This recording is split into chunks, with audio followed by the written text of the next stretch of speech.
conditions for hazardous winter storms crucial for the downstate area, and time to get ready here in the UP too as the storm is moving in today and going through tomorrow. Ansley Watson is in the snow this morning. Tell us more about how we can get ready for it. Good morning, Ansley.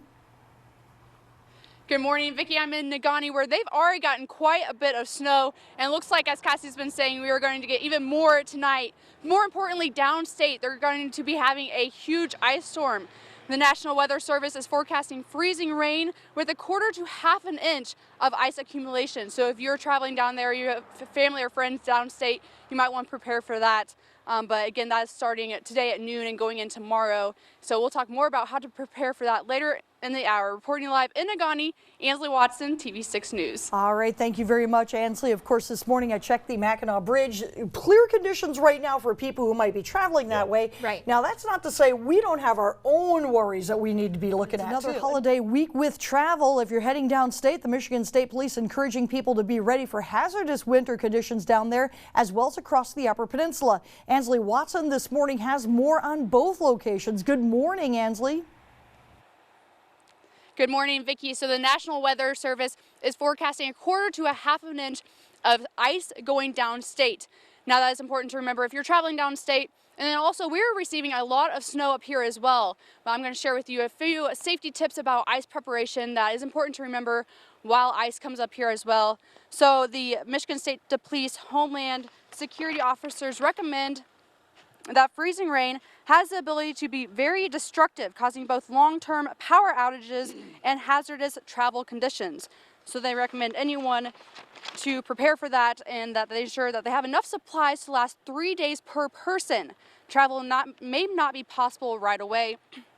Preparations may be charging cell phones or other devices, stocking up on gas for generators and vehicles, and gathering essential supplies for your car and home in case that is needed. Some of those essentials may be putting blankets in your cars, windshield scrapers, water, non-perishable foods, shovels, flare kits, first aid kits. And so definitely if you're stranded in a winter storm, do not leave your vehicle. Stay with the vehicle and wait for help. So also with these ice accumulations, many power outages is possible, and so this ice is a serious threat to trees and utility lines, and that has the ability to cause widespread power outages. So important things, if that happens, is to stay away from these power lines. A safe distance is about 25 feet. And it is important to not call 911, but call the utility line for if you have a power outage. The Michigan State Police also recommends that you go to www.michigan.gov/road conditions to see what the road conditions are like, rather than calling the police or calling 911. So make sure you're safe out there and drive safely. With ice arriving downstate and snow on the way here in the UP, it's important to know how to clear off your car properly. Ansley Watson joins us with more on that. And Ansley, if you're wondering, mine is the blue Ford Escape. Yeah, I'll get to yours, Sam, eventually. I have a whole parking lot to do here.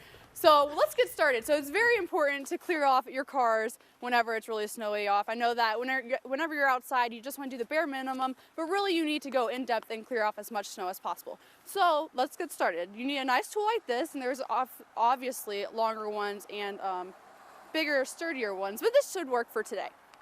So it's a common misconception that you want to go to your windows, but really you want to start on top of your hood, because if you don't get the snow on top of your hood, then that snow is actually going to be a safety hazard to people driving behind you, because that snow is just going to fly off in their faces. So you don't want that. So actually you want to get the snow off the ceiling here, off the roof. And this is really nice fluffy snow. It's pretty easy. I'll probably need a bigger tool, or you can just get a tall friend to do it. That helps as well. So we're going to do that, and let's just pretend that that's all cleared off. So now you want to move down to your windows. So this window is actually really nice and clean already. But you want to go down to the windshield. So wipe it all off the windshield, get as much as possible, and usually there's going to be probably a layer of ice underneath the snow as well, but no ice here, so that's good, or else you'd use the other end to scrape the ice off.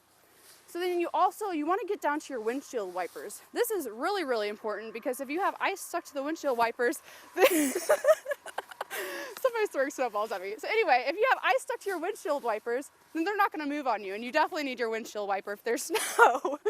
So let's pry those up after all the snow is off of that. So once that's all cleared off, Make sure all the vents are open for your defroster and defogger to work. And then you're gonna head down the car towards your headlights, because you definitely wanna make sure that those are cleared off as well.